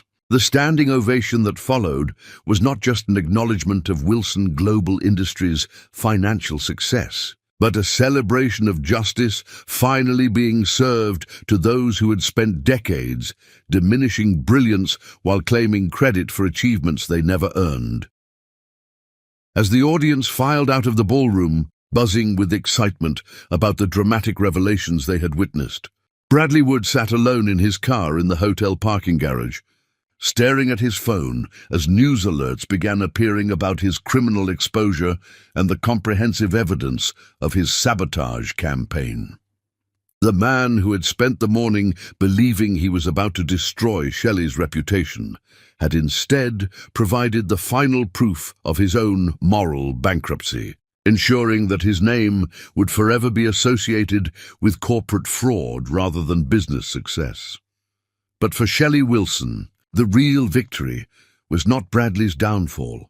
It was the knowledge that she had finally stepped fully into the role her father had always known she was destined to fill, protected by his wisdom and empowered by her own unshakable integrity. Chapter 9. The Exposure. When truth finally breaks free from the shadows, It burns away all pretense and leaves only the naked reality of who people truly are. The ballroom of the Meridian Hotel had witnessed countless corporate dramas over the decades, but nothing quite like the moment when Bradley Wood burst through the main doors, his face flushed with desperation and rage, his expensive suit wrinkled from hours of pacing in the parking garage. The live stream of the shareholders' meeting had shown him everything. His carefully orchestrated sabotage campaign exposed, his criminal behavior documented, his reputation destroyed beyond any possibility of recovery. "This is insane," Bradley shouted, his voice carrying across the ballroom and causing conversations to halt mid-sentence. "She's manipulating all of you with fabricated evidence and emotional manipulation." Every head turned toward the disruption, cameras swiveling to capture Bradley's unhinged entrance. Security guards immediately moved to intercept him, but Shelley raised her hand, signaling them to hold their positions. "Ladies and gentlemen," she said calmly, her voice carrying easily through the suddenly silent room, "it appears that Mr. Wood has decided to join us after all." Bradley pushed through the crowd of startled shareholders and board members, his eyes locked on Shelley with a mixture of fury and desperation that made several people step back instinctively. "You think you've won," Bradley snarled, pointing an accusatory finger at her. "You think you can destroy me with your father's money and fabricated accusations?" The murmur that rippled through the audience carried undertones of shock and embarrassment for Bradley's public breakdown. Board members exchanged uncomfortable glances, while journalists frantically documented the extraordinary spectacle of a prominent businessman's complete psychological collapse. Shelley regarded Bradley with a mixture of pity and steely determination. "I haven't destroyed you, Bradley. You've destroyed yourself through your own choices, your own actions, your own inability to accept that someone else might be more capable than you."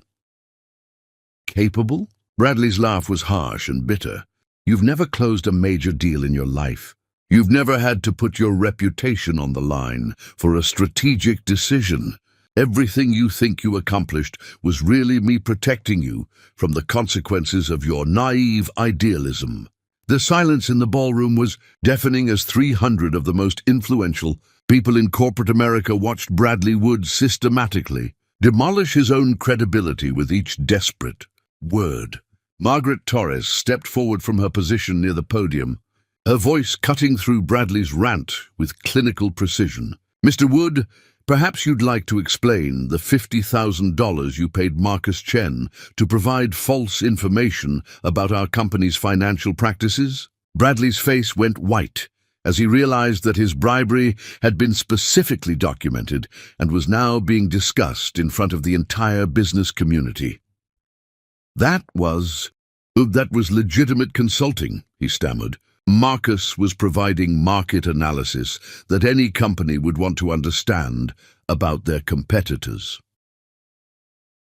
Dr. Amanda Foster joined Margaret, holding a tablet displaying transcripts of recorded conversations. "Market analysis? Is that what you call this conversation, where you explicitly told Mr. Chen to document any questionable decisions and create evidence of financial irregularities, whether they existed or not?"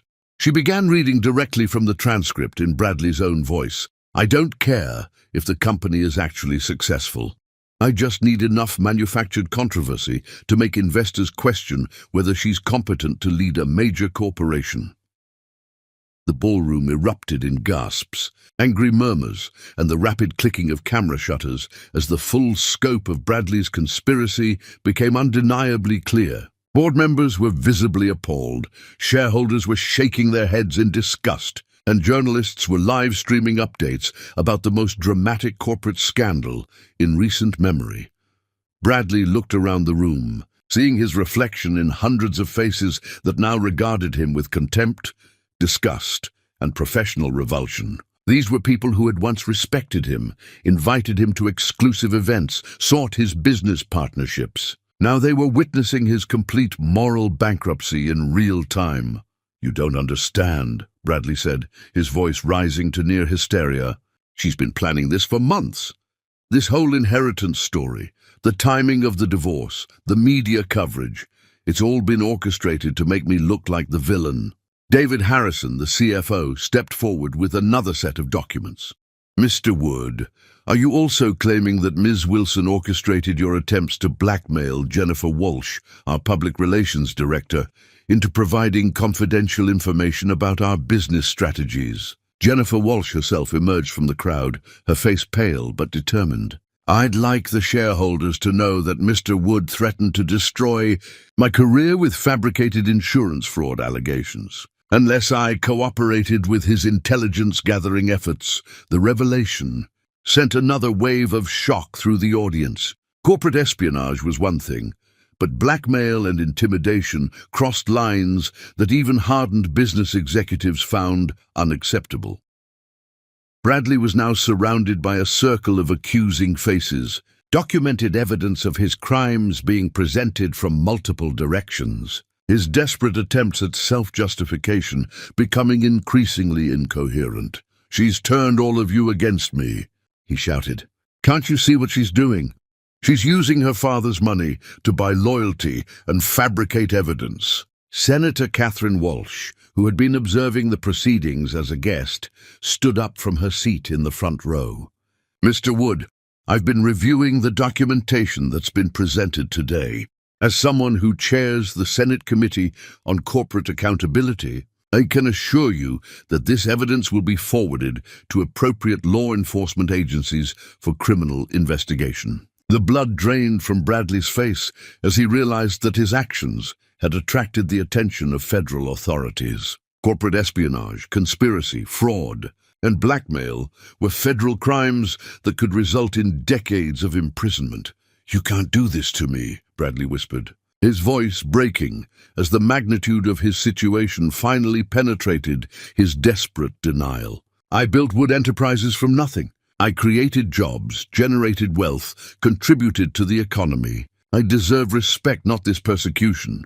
Shelley's voice, when she finally spoke, was quiet, but carried to every corner of the silent ballroom. You built Wood Enterprises on my ideas, my strategies, my innovations. You took credit for achievements that weren't yours and convinced yourself that the applause belonged to you. She stepped closer to Bradley, her presence commanding despite her calm demeanor. But that's not even the worst part of what you've done. The worst part is that you tried to destroy programs that help children get better educations and women start their own businesses. You were willing to damage thousands of innocent people just to satisfy your own ego. The circle of accusers continued to tighten as more evidence was presented. Rebecca from marketing, Bradley's own accomplice, had been arrested earlier that morning after confessing to filing false regulatory complaints. Marcus Chen had been terminated from Wilson Global Industries and was facing his own criminal charges for corporate espionage. Board member after board member stood up to express their support for Shelley's leadership and their disgust with Bradley's criminal behavior.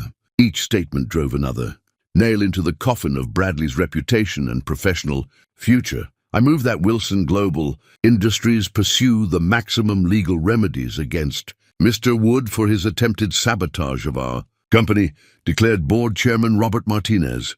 Seconded, came voices from around the room, all in favor. The vote was unanimous, 15 board members raising their hands in a gesture that sealed Bradley's fate and cemented Shelley's position as the undisputed leader of one of America's most powerful corporations. Bradley looked around the room one final time, seeing nothing but contempt and determination to hold him accountable for his actions. The man who had entered the building believing he could destroy Shelley's reputation was now facing criminal prosecution, civil lawsuits, and complete social and professional ostracism. Security, Shelley said quietly. Please escort Mr. Wood from the building. As two uniformed guards approached Bradley, he made one last desperate attempt at salvaging something from the wreckage of his life. This isn't over, he said, his voice carrying a hollow threat that convinced no one. I have resources, connections, ways to fight back that you can't imagine. Shelley's response was delivered with the calm authority of someone who had already won every battle that mattered. Your resources consisted of other people's achievements that you claimed as your own. Your connections were built on lies that have now been exposed, and your ways of fighting back have all been documented as criminal conspiracies. The security guards took Bradley's arms and began escorting him toward the exit, cameras capturing every moment of his humiliation. As they reached the ballroom doors, Bradley turned back for one final look at the woman who had transformed from his victim into his nemesis. "I made you," he called out desperately. "Without me, you would have been nothing." Shelley's smile was radiant as she delivered her final response. "No, Bradley, you unmade yourself. I just gave you the opportunity to show everyone who you really are." The doors closed behind Bradley with a finality that echoed through the ballroom like the closing of a chapter in corporate history. The man who had spent decades building his empire on stolen brilliance was now facing the complete destruction of everything he had claimed to achieve. But inside the ballroom, the energy was entirely different. Shareholders, board members, and business leaders were buzzing with excitement about the extraordinary demonstration of leadership, integrity, and strategic brilliance they had just witnessed. The unanimous vote of confidence in Shelley's leadership was followed by spontaneous applause that grew into a standing ovation lasting several minutes. This was not just approval of her business acumen, it was celebration of a transformational moment when justice had finally been served and authentic leadership had triumphed over fraudulent ambition. As the formal meeting concluded and attendees began to mingle, the conversation centered on Wilson Global Industries' remarkable future under Shelley's guidance and the broader implications of what they had witnessed for corporate accountability throughout their industry. The woman who had entered the divorce proceedings, seeking only fair treatment, was now positioned as one of the most influential business leaders in America. With the unanimous support of her board, the respect of her industry, and the documented evidence that her success was built on genuine capability rather than borrowed brilliance. Chapter 10. Reborn. The phoenix rises not from comfort, but from the ashes of what others tried to destroy, emerging more magnificent than ever imagined. 6 months later, Shelley Wilson sat in her corner office on the 60th floor of Wilson Global Industries headquarters, watching the sunrise paint the city in shades of gold and possibility. The morning newspapers spread across her mahogany desk told a story that still seemed almost too extraordinary to believe. Even as she lived it every day, the woman who rose from mockery to majesty, how Shelley Wilson transformed corporate leadership, read the headline of Fortune magazine's cover story.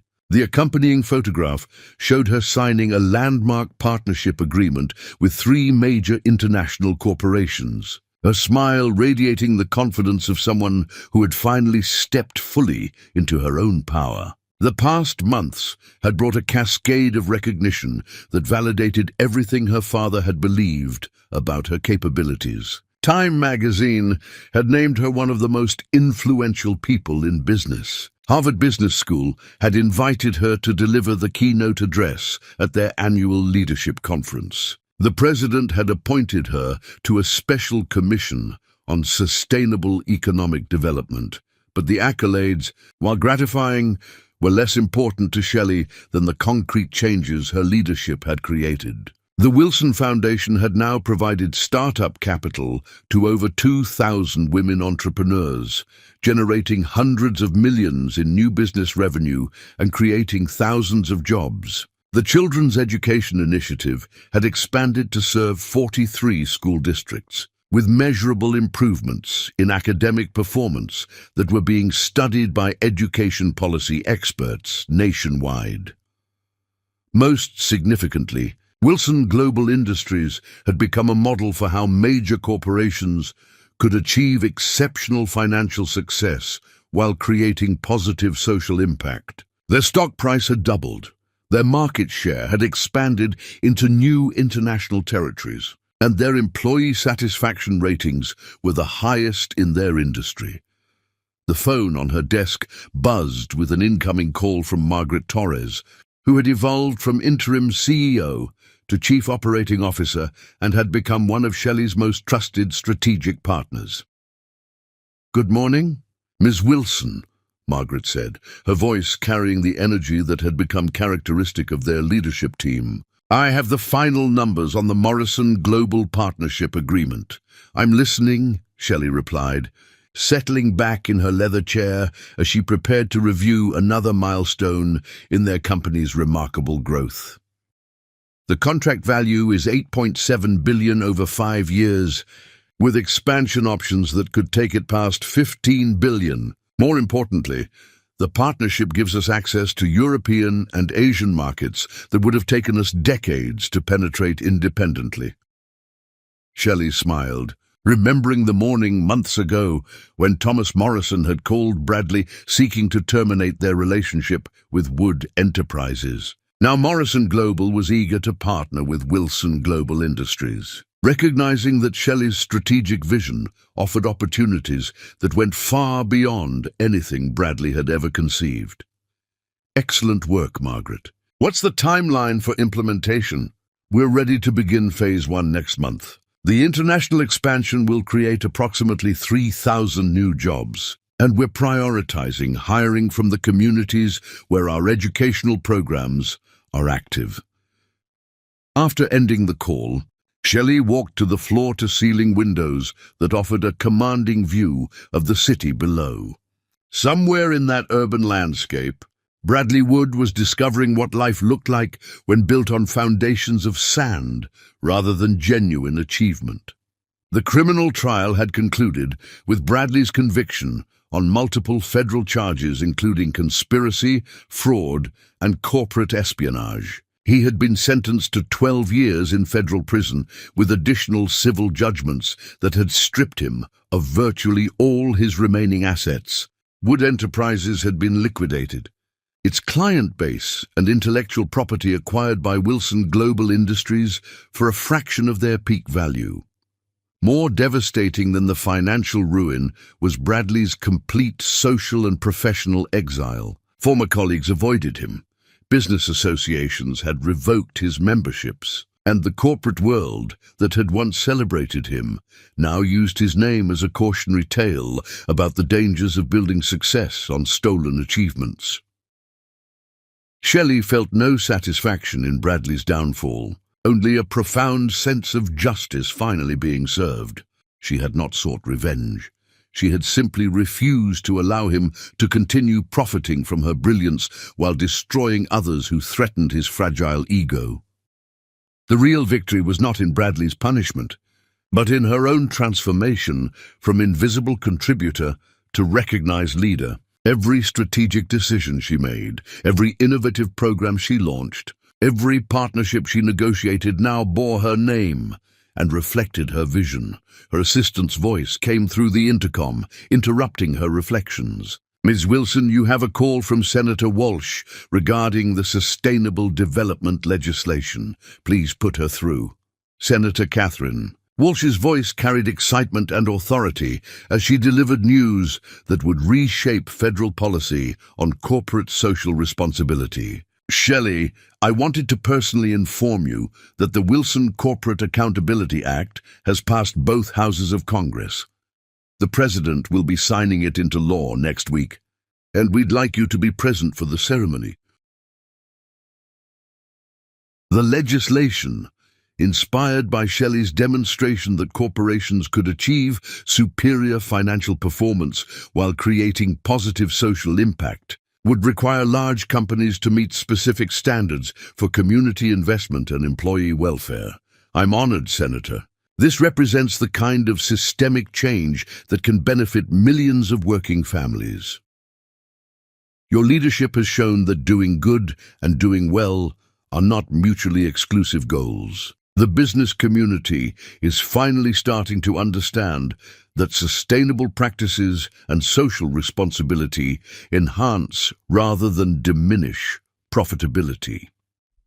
As the call ended, Shelley reflected on her father's wisdom in preparing her for exactly this moment. He had understood that true leadership required not just strategic brilliance, but the moral courage to use power responsibly. The inheritance he had left her was not just financial resources, but the knowledge that she possessed the capabilities to reshape entire industries while creating opportunities for others. Her thoughts were interrupted by another call, this one from David Chen at Harrison and Associates, who had become one of her closest strategic partners in developing innovative approaches to sustainable business practices. Shelley, I have a proposal that I think will interest you. We're forming a consortium of women-led corporations to jointly invest in clean energy infrastructure across Southeast Asia. The potential market is enormous, and the environmental impact could be transformational. Send me the details, Shelley replied immediately. That sounds exactly like the kind of collaborative leadership that can create lasting change. As the conversation continued, Shelley found herself energized by the possibilities that lay ahead. Her father had prepared her for the battle she had just won, but the war for corporate accountability and social responsibility was far from over.